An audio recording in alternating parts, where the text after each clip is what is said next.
This is what a $130,000 nightmare looks like. Our customer thought he was buying his dream car, a legendary 67 Eleanor Mustang. Instead, he got a rolling disaster.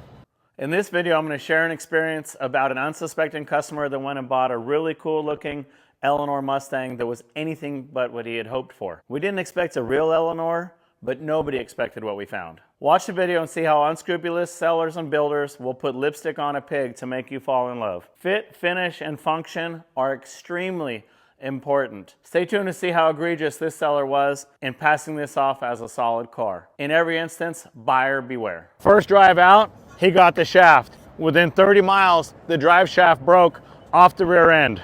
From here, you see what he thought he was getting. It almost looks nice. When done right, these are such an iconic body style. I love these Eleanors when they're done right. Problem is, most of them aren't done right. Almost looks decent under the hood. So I'm not a fan of cheap loom like this. Oh wow, I just barely touched the loom and the wire came off the ground of the distributor. Now it's not gonna run. This thing's flopping, hose clamps holding stuff in place. I'm looking at this master cylinder. Holy, are you serious right now?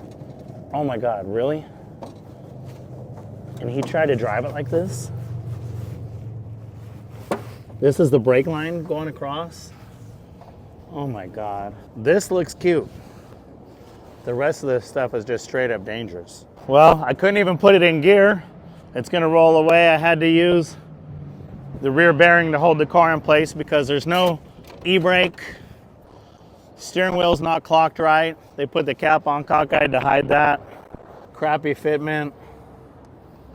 Blistering in the paint. Hood's already been rubbing despite that fit. Look at this body kit. It's all cracked.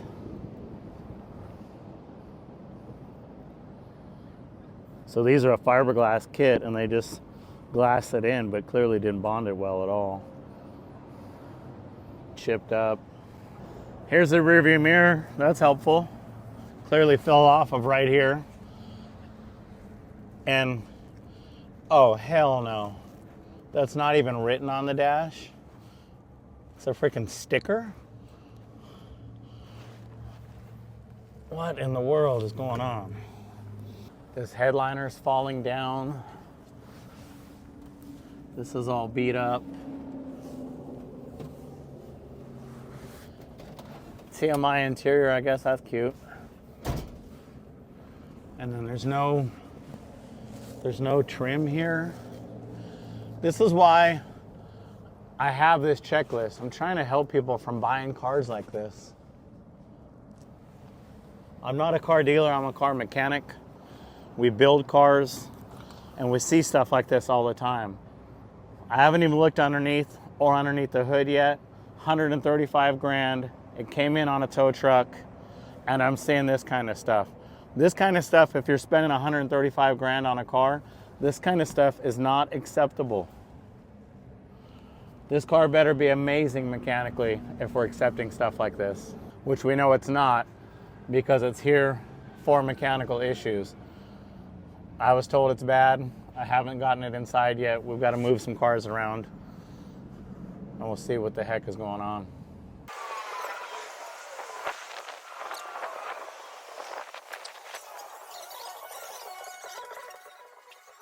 So I can see what the customer saw in this car. I mean, there's nothing more iconic than an Eleanor Mustang. This 67 Fastback is such an amazing stylistic design. In fact, we had it parked in front of the shop for just a few hours while we were waiting to pull it inside, and I had like 3 different people stop and take pictures and totally be like, dude, this car is so legit and awesome. It's pretty awesome, but it's not very legit. Look at how the hood fits. The hood's all the way closed. It doesn't fit very well, does it?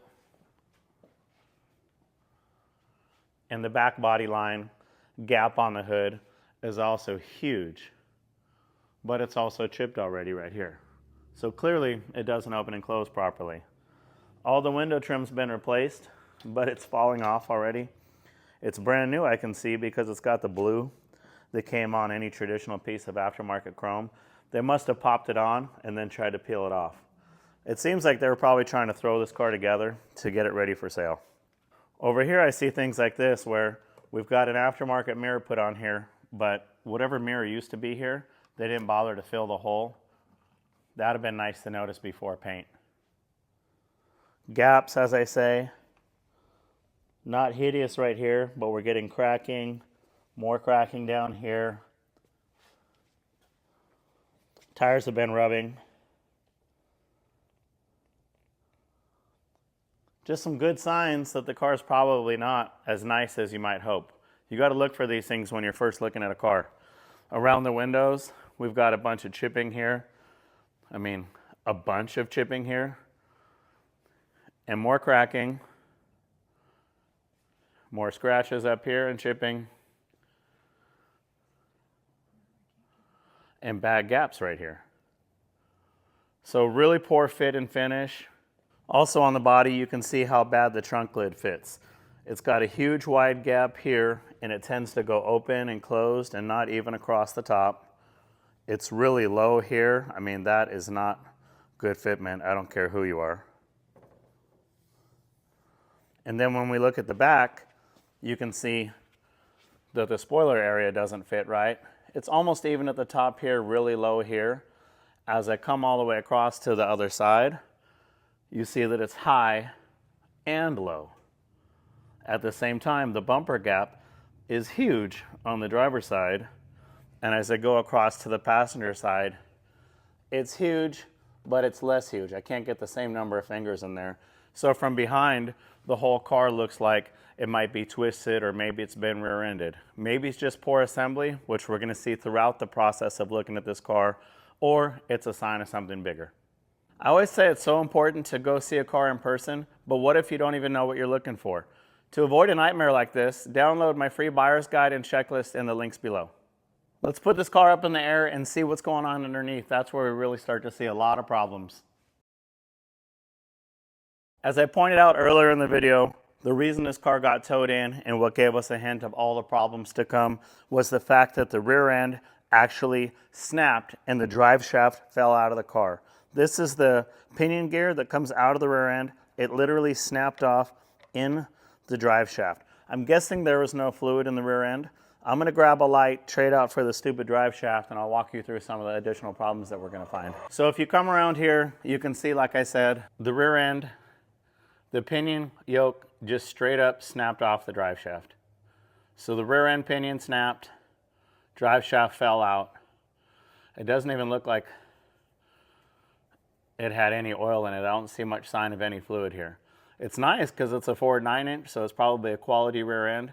But if you don't put fluid in it, or you do a crappy install, this is what you get. You can see where the drive shaft was hitting the floor when it came out. It knocked the floorboards, ripped the brake line out.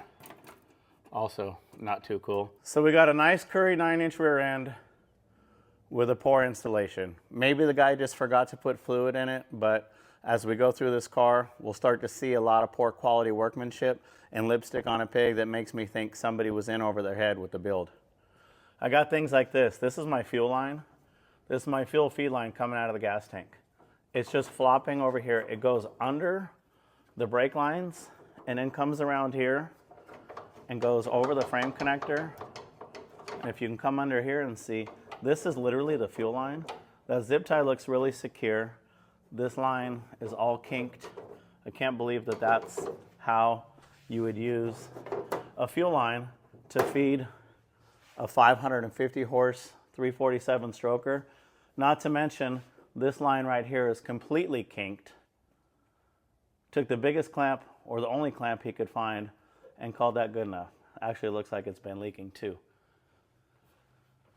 Over here, when the drive shaft broke, it actually broke the transmission. So if you come over here, this is a really nice Tremec TKO or TKX 5-speed transmission.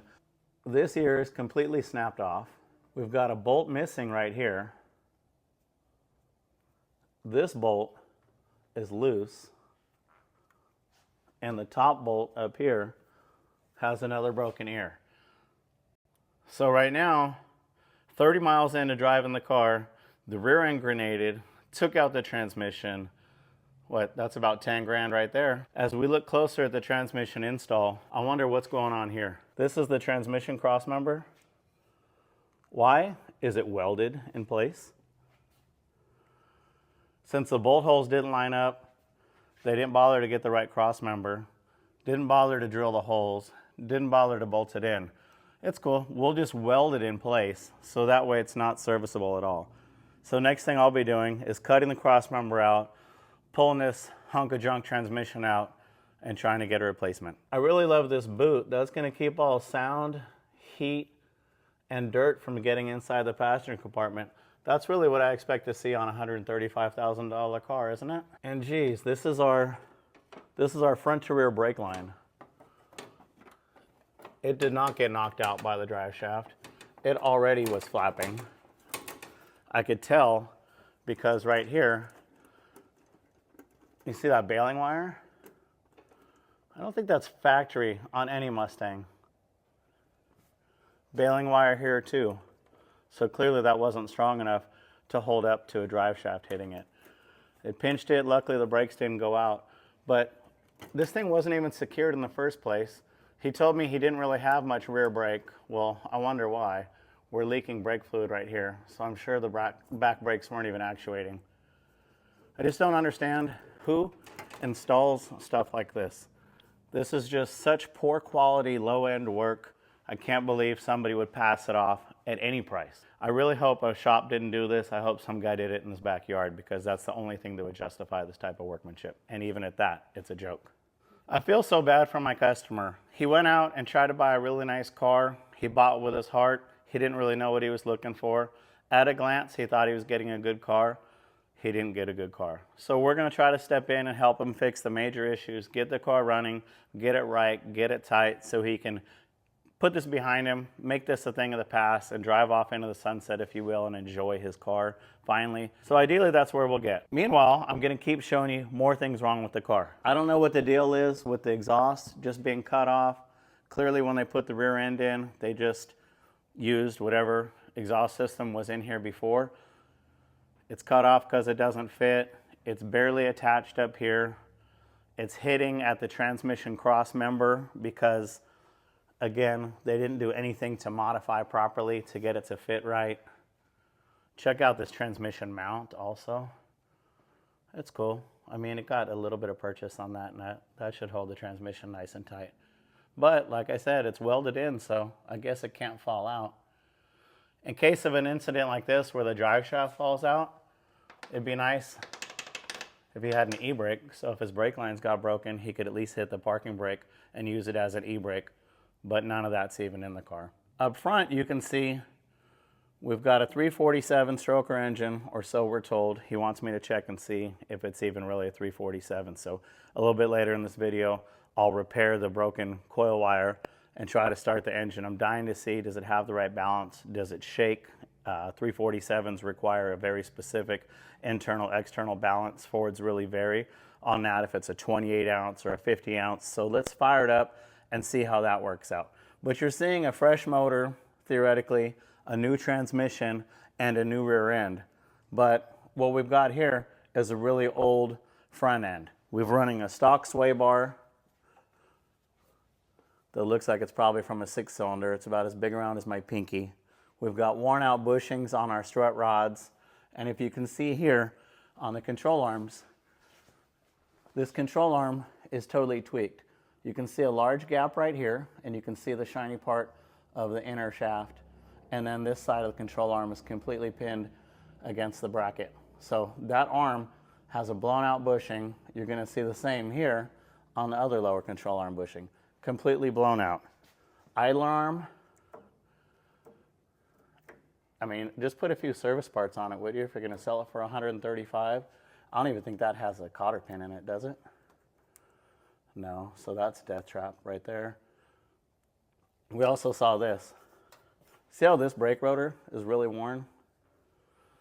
It looks like it's brand new, but check this out. This bolt you can see here is backing out. So the caliper is loose and flexing around whenever you hit the brakes. So we got no rear brakes, dangerous front brakes, a brake master cylinder that was about to fall off the car. We've got worn out suspension, a rear end that blew up, a transmission that blew up. So we need to get this car right so it's safe going down the road. Who cares what he spent? He's in it now. We can't blame him. He didn't know. He actually thought he bought a nice car. Now we all have a problem on our hands. Let's work together and fix it. So that's where me and my team are going to step in, help him find the problems. We don't have to fix everything. We just need to fix all of the obvious stuff and get the car back on the road. And I guess one last thing to capture before we go up top. This is the bottom side of the battery tray. It's clearly all rusted out. I'm sure that's the battery itself right there. The tray is rusted all the way through the fender. We've got some random bolts attached to nothing. And the quality of this wiring is definitely suspect. It's so disheartening to sit and pick a car like this apart.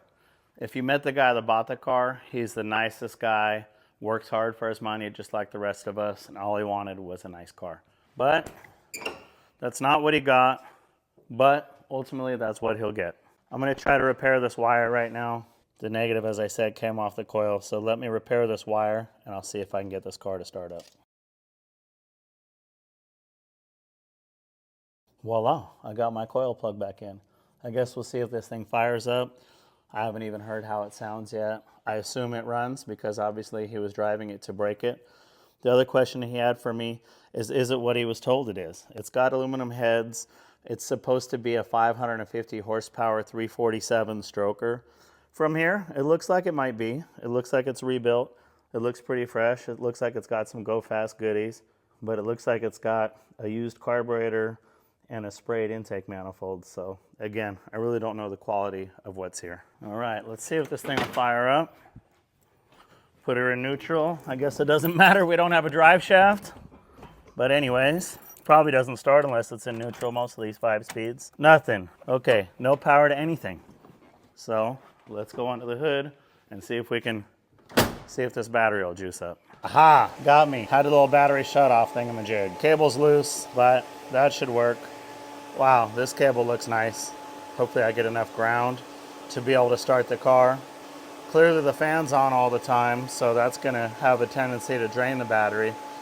Again, not the way it should be, but I digress. All right, second time's a charm, I think. Radio works. Timing's way too advanced or something else is up.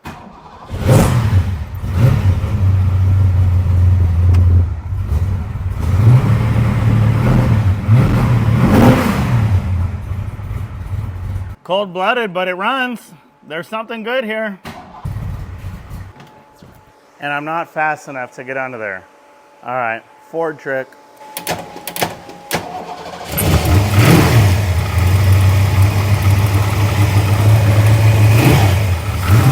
That's one thing I don't love about Fords. They're easy to steal because all I had to do was jump across the starter solenoid to get it to fire up. It's nice when you're working on the car, but it's kind of weird that it's so accessible. Anyways, I had to get out here because I can't get it to idle on its own. I'm starting to see why he bought the car. The motor sounds pretty healthy. A little bit of valve noise, which I expect. Probably got a wicked valve train. I got a little bit of an exhaust leak over there. When I was inside, I saw it had oil pressure, so.